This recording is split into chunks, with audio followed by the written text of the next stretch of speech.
j'ai même adoré dès la première page, parce qu'en fait, je trouvais ça trop bien. Au début de chaque chapitre, tu prends des textes et tu les inverses, et du coup, je trouvais ça très fort de commencer par l'inversion du mythe d'Adam et Ève. Et dans les textes religieux, enfin, c'est à partir de là, malheureusement, que les femmes, elles ont commencé à être discriminées. Enfin, ça expliquait le pourquoi du comment. Et là, du coup, que ce soit inversé, je trouvais ça hyper smart.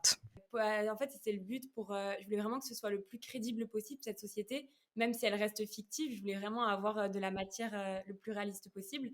Et du coup, je me suis régalée à dénicher tous ces petits textes hyper misogynes. Bon, j'ai pas trop eu besoin de chercher longtemps, hein. J'en ai trouvé pas mal. J'avais beaucoup de matière. Et oui, du coup, ça commence avec une réécriture du péché originel, on va dire.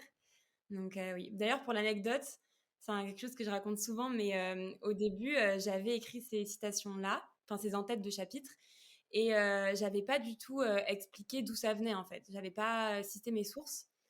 Et mon éditrice, quand elle a lu le premier jet, elle m'a dit: «Wow, Cassandre, c'est vachement violent là, c'est limite trop violent, c'est pas réaliste.»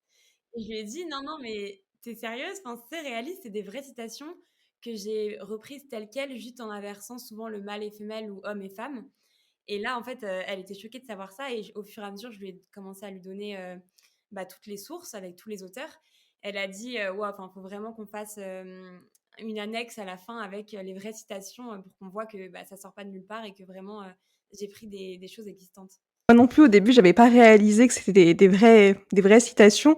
Donc, franchement, la misogynie, à quel point elle était intériorisée dans la société. Enfin, je trouvais ça vraiment bien. Ça fait vraiment un vrai revers. Et comme ça, en fait, je trouve, en prenant le pied de la société matriarcale, on peut plus facilement se rendre compte des inégalités parce qu'en fait, on a un prisme complètement différent. Et du coup, même ton roman, ça se passe du coup à l'Antiquité. Du coup, d'ailleurs, pourquoi t'as choisi cette période-là en particulier? J'ai choisi l'Antiquité parce que pour moi, c'était hyper visuel d'ancrer cette histoire à cette époque-là, même si ça reste de la fiction et l'univers que j'ai inventé, voilà, il est complètement fictif. Mais il y a l'inspiration Antiquité gréco-romaine parce que à cette époque-là, en fait, avoir un esclave, c'était quelque chose qui était ancré dans les mœurs. Chaque famille riche avait son esclave. Et du coup, je me suis dit, pour le lecteur, c'est hyper visuel et déjà, c'est un univers qui diffère beaucoup d'une autre. Donc, il y a quand même un gros world building avec beaucoup d'informations. Et je me suis dit, voilà, en fait, ancrer ça dans un récit dans l'Antiquité, automatiquement, les lecteurs et les lectrices, ils vont avoir des visuels comme ça qui vont pop dans leur cerveau direct. Et je me suis dit, ça va pouvoir alléger le world building et rendre ça encore plus crédible. Je pense que c'était plus simple pour moi que de vraiment créer une société de A à Z